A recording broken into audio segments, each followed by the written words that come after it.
E entre os brasileiros que sofreram com o regime militar, até hoje, os índios nunca tinham sido citados. Mas tribos inteiras foram obrigadas a deixar as terras em que viviam. Foram exterminadas. Milhares de mortos. Na segunda reportagem da série Silêncios da Ditadura, o repórter Fábio Diamante mostra o que é o Relatório Figueiredo, documento que narra em detalhes as atrocidades cometidas contra indígenas em todo o Brasil. Torturados, assassinados,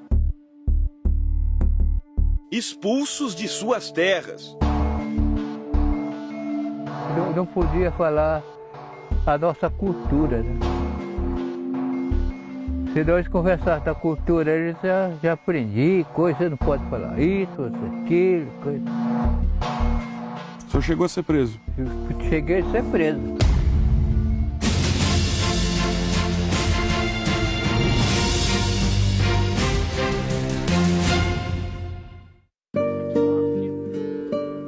Talvez esse seja o maior silêncio da ditadura no Brasil. 50 anos depois do golpe militar, e os índios ainda não são considerados pelo governo como vítimas dos militares.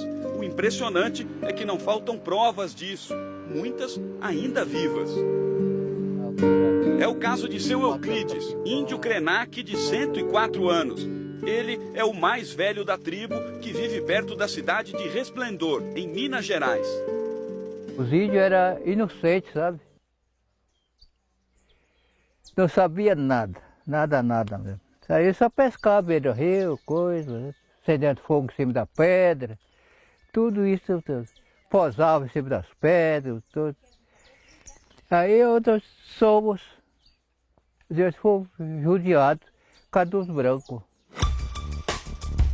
E quem judiava era o órgão criado para proteger. O Serviço de Proteção ao Índio, o SPI, montou nas mãos dos militares uma operação de extermínio. Essa imagem é de um desfile do SPI que mostrava sem nenhum constrangimento suas técnicas de tortura. O velho Krenak lembra da chegada dos militares à tribo. Chegaram e esparramou, coisa, prendia. Ele foi preso e torturado. No meio deste matagal estão as ruínas do presídio construído por militares na aldeia dos Krenak. Aqui ficaram presos os índios que se rebelaram de alguma forma contra as regras da ditadura. Os líderes da tribo fazem questão de manter o que sobrou da prisão. É uma forma de garantir que as novas gerações conheçam e acreditem numa história de tanto sofrimento. A caixa d'água do presídio também resistiu ao tempo. Embaixo de uma árvore e tomado por abelhas está o gerador de energia dos militares. Segundo os índios, uma chuva forte derrubou quase tudo. Eles acreditam que a tempestade foi mandada pelos deuses que protegem a tribo. E eu quase morri também de tanta tristeza. E por que eles fazem isso para nós? Por que será? Os mais novos têm marcado na memória o sofrimento dos pais. Oredes, que hoje tem 43 anos, foi expulso da tribo com toda a família quando era um menino. Chegaram e falaram, vocês têm que desocupar a terra, meu pai não queria. Meu pai faleceu lá. Foi levado à força e acabou falecendo lá. Falava todas as noites.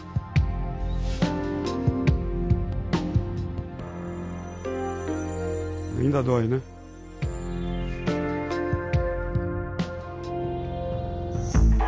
Para os que vivem nos gabinetes e preferem papéis, o encontro do chamado Relatório Figueiredo no ano passado é outra prova indiscutível. Ele foi escrito no fim da década de 60 pelo procurador da República, Jader de Figueiredo Correia. Na verdade, quando se pensa nos milhares de quilômetros que ele percorreu, muito disso, ou a maioria disso, foi adentrando a mata, foi andando com mateiro, foi abrindo picada a facão. O autor morreu num acidente de ônibus em 1976, acreditando que seu trabalho tinha se perdido num incêndio.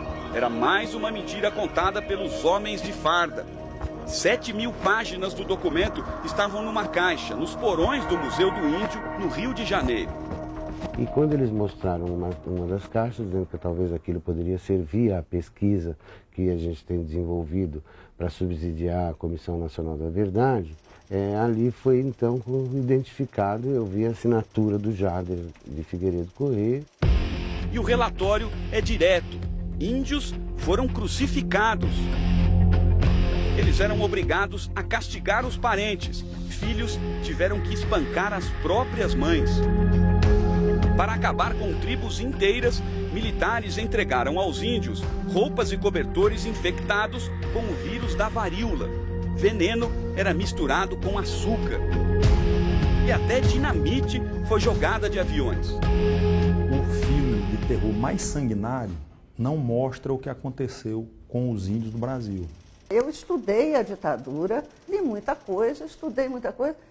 Quando eu vi o relatório Figueiredo, eu falei, mas eu não sabia nada disso, né?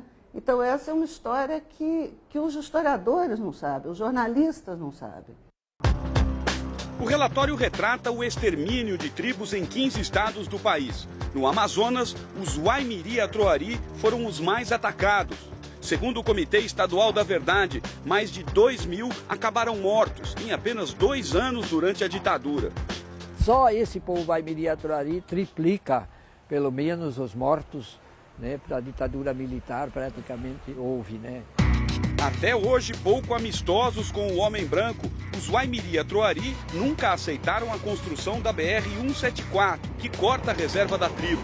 Resultado, a rodovia, única ligação do extremo norte do país, é bloqueada todas as noites. Depois das 6h30 da tarde, ninguém passa. De volta à terra dos Krenak, em Minas Gerais, Douglas, um dos líderes da tribo, nos conta que a Comissão da Verdade do governo federal prometeu conhecer todo esse sofrimento de perto no mês que vem. Os Krenak só recuperaram as terras em 1997, mas já estava tudo destruído. Os pouco mais de 300 índios são obrigados a viver hoje da extração do leite. Douglas tem no colo teses de mestrado e doutorado sobre o sofrimento de seu povo, mas a tribo quer mais do que isso. Se for mais um estudo, a gente agradece, né?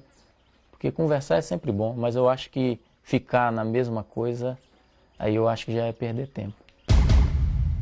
Não foi só a violação dos direitos no sentido disso que nós estamos falando, de tirar terras, de matar e tal, mas também de reduzir o anonimato, de tornar essas pessoas invisíveis, porque nós não sabíamos. Antes de partirmos, um pedido. Os índios querem nos mostrar um pouco da cultura perdida. Com bambus, que eles chamam de cricrós, tocam uma música. Para nós, soou como um triste sopro de quem incrivelmente ainda resiste.